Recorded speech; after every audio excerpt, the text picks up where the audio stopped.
Je déclare mon meublé, spécialiste de la fiscalité et de l'accompagnement des loueurs en meublé, a le plaisir de vous présenter Je découvre le monde du meublé, le podcast à destination de tous les loueurs en meublé.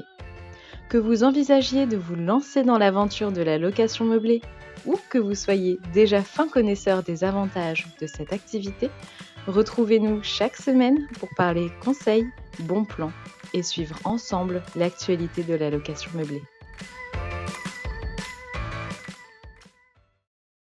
Bonjour à toutes et à tous et bienvenue dans le troisième épisode de notre série consacrée à l'activité de location de courte durée en 2026, dans lequel nous allons nous pencher sur la question des taxes applicables à une activité de location saisonnière.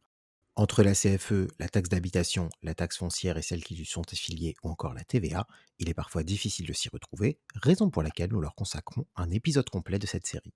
Commençons par la taxe la plus connue en location meublée, la CFE ou cotisation foncière des entreprises. Avec la CVAE, elle est l'une des deux composantes de la CET, la contribution économique territoriale. La CFE concerne les personnes, morales ou physiques, qui exercent de manière habituelle une activité professionnelle non salariée. En conséquence, les loueurs en meublé sont en principe redevables de la CFE. Le montant de la CFE est variable d'une année sur l'autre, car, pour les locations de courte durée, il est calculé sur la base de trois facteurs que sont la valeur locative du bien au 1er janvier de l'année, le taux voté par la commune et le montant de chiffre d'affaires de l'activité. Attention, pour ce dernier, le montant pris en compte est celui de l'année N-2. Toutefois, de nombreuses possibilités d'exonération existent en location saisonnière. La première concerne toutes les activités dont le chiffre d'affaires annuel est inférieur à 5 000 euros, tandis que la deuxième concerne les résidences principales qui ne sont louées qu'en partie. Pour les autres cas d'exonération, ils sont à la discrétion des communes, qui peuvent choisir d'exonérer de CFE pendant 3 ans les nouvelles activités. De plus, en principe, et sauf délibération contraire, les meublés de tourisme classés compris dans la résidence principale du loueur bénéficient également de l'exonération, qu'ils soient loués en partie ou en totalité. Enfin, s'ils ont rempli le formulaire 1147 CSD la première année de leur activité, les loueurs bénéficient d'une exonération de CFE sur la première année civile. Par ailleurs, la deuxième année civile, la CFE est calculée sur la moitié de la base imposable, ce qui signifie que son paiement en totalité n'intervient qu'à partir de la troisième année. Et même pour les loueurs n'étant pas concernés par un cas d'exonération, il reste possible de demander un dégrèvement de CFE à l'administration fiscale. Ce dégrèvement est réalisé au regard de la valeur ajoutée de l'entreprise, car la CFE ne peut excéder 1,531% de la valeur ajoutée. Si c'est le cas, le loueur peut donc bénéficier d'un dégrèvement de la différence.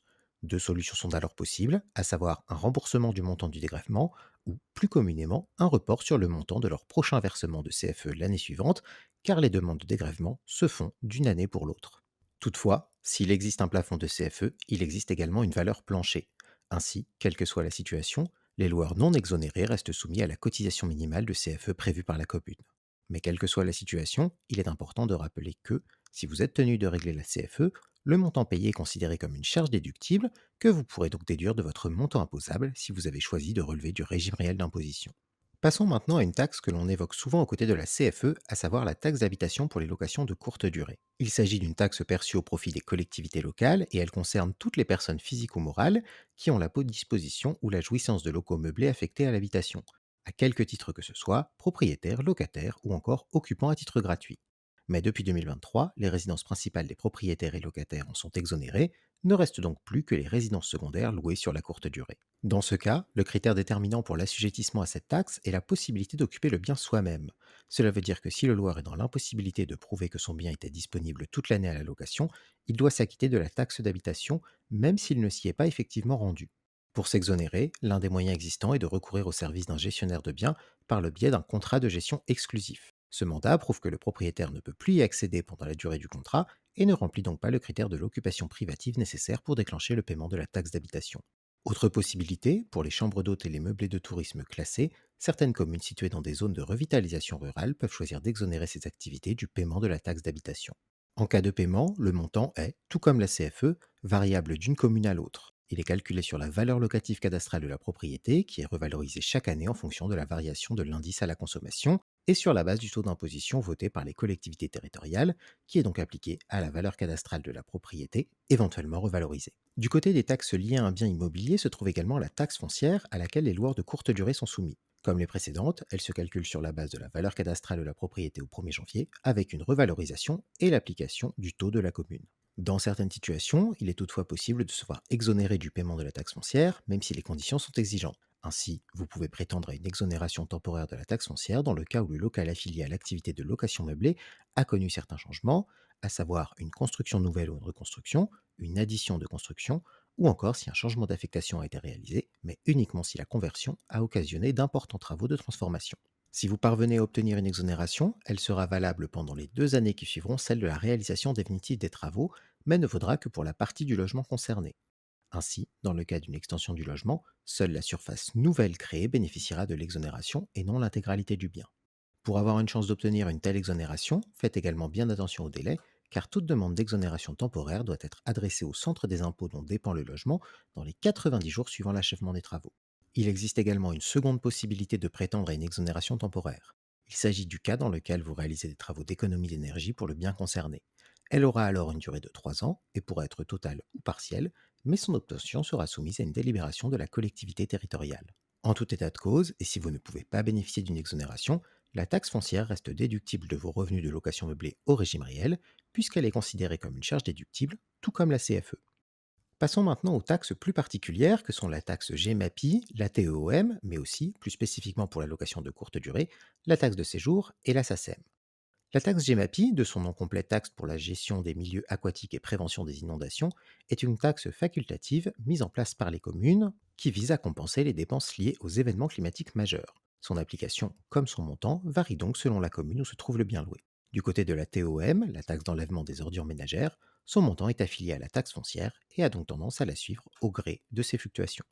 Si ces deux taxes peuvent concerner tous les loueurs en meublé, de courte comme de longue durée, les deux suivantes sont spécifiques à la location saisonnière.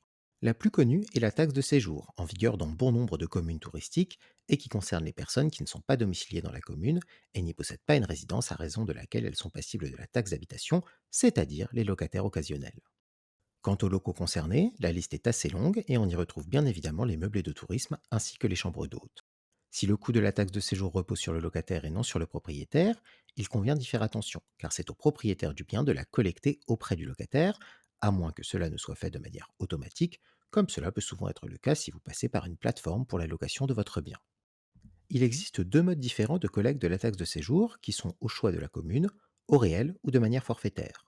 Au réel, la taxe de séjour sera réglée par le client en plus du coût de son séjour. Le prix à payer devra alors apparaître sur la facture client et s'obtient en multipliant le tarif applicable à chaque catégorie par le nombre de nuitées et de personnes imposables. Pour rappel, plusieurs catégories de personnes ne sont pas concernées par la taxe de séjour et ne doivent donc pas être incluses dans le calcul, à savoir les personnes mineures, les bénéficiaires d'un hébergement d'urgence ou d'un relogement temporaire, les titulaires d'un contrat de travail saisonnier employé dans la commune, ou encore les personnes occupant des locaux dont le loyer est inférieur à un montant déterminé par le conseil municipal. Au forfait, c'est l'hébergeur qui règle la taxe de séjour dont le calcul s'effectue indépendamment du nombre de personnes réellement hébergées. Son montant est alors déterminé en fonction du tarif applicable à la catégorie de l'hébergement par unité de capacité d'accueil, du nombre de nuitées comprises à la fois dans la période d'ouverture de l'hébergement et dans la période de perception de la taxe, et de la capacité d'accueil de l'hébergement, éventuellement diminuée d'un abattement allant de 10 à 80%. Son coût effectif pour le loueur peut ensuite être répercuté sur le prix de location à la nuitée. En matière de prix pour la taxe de séjour, ce dernier est variable et la grille complète est consultable sur le site du ministère de l'économie. Attention, certains tarifs peuvent néanmoins faire l'objet d'une majoration. La deuxième taxe est bien moins connue. Il s'agit des droits SACEM. En principe, la SACEM collecte à présent une taxe correspondant à des droits d'auteur auprès des loueurs de location touristique qui mettent à disposition de leurs locataires des appareils de diffusion de musique ou de vidéo comme une télévision ou une enceinte Bluetooth. L'application de cette taxe est toutefois difficile à vérifier, mais les loueurs qui souhaitent s'en acquitter peuvent se rendre sur le site de la SACEM et ainsi bénéficier d'une réduction de 20% sur le prix du forfait annuel qui se situe aux alentours de 200 euros hors taxe. Si vous réglez le montant de ces droits, sachez que cette somme sera entièrement déductible de vos recettes de location meublée si vous relevez du régime réel simplifié. La dernière taxe qu'il nous faut maintenant aborder est la TVA, dont certains loueurs de courte durée peuvent être redevables. Pour la présenter rapidement, la TVA est une taxe indirecte sur les dépenses de consommation. Elle est donc payée par le consommateur et collectée par les entreprises qui participent au processus de production et de commercialisation. Son montant est proportionnel au prix de vente du produit hors TVA. Puisqu'il s'agit d'une activité commerciale, la location meublée est, en principe, dans le champ d'application de la TVA, mais de nombreux loueurs en sont exonérés. Pour connaître les cas d'exonération en location meublée, il est nécessaire de se tourner vers les dispositions du Code général des impôts, et plus particulièrement le petit 4 de l'article 261D. Cet article précise, en premier lieu, que sont exonérés de la taxe sur la valeur ajoutée les locations occasionnelles, permanentes ou saisonnières de logements meublés ou garnis à usage d'habitation. En principe donc, pas de TVA à payer en location meublée, sauf dans le cas où vous avez conclu un bail commercial. Toutefois, au-delà de cette éventualité, il existe quelques autres exceptions qui sont également précisées au 4 de l'article 261D du Code général des impôts. Ce que nous apprend cet article est que si vous avez une activité de location meublée et que vous louez votre bien sur de courtes durées, vous êtes redevable de la TVA si vous proposez au moins 3 des 4 prestations que sont la fourniture du petit déjeuner, le nettoyage régulier des locaux, la fourniture de linge de maison et la réception des clients locataires, même si elle n'est pas personnalisée. Sur la base de cette définition, beaucoup de loueurs de meublés de courte durée ne paient donc pas la TVA car ils ne proposent pas au moins 3 des 4 services mentionnés dans le Code général des impôts.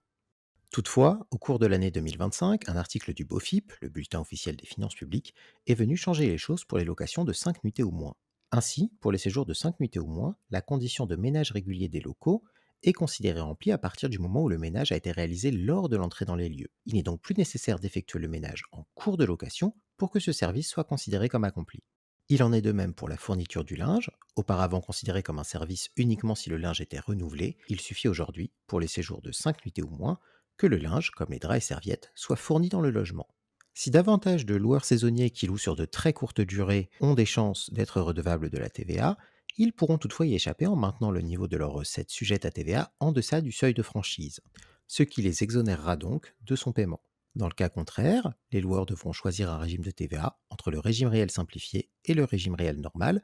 À noter que ces régimes de TVA ne sont pas corrélés au choix du régime fiscal des loueurs pour l'imposition de leurs revenus de location de courte durée. Nous en avons maintenant terminé avec notre liste des taxes applicables en location de courte durée.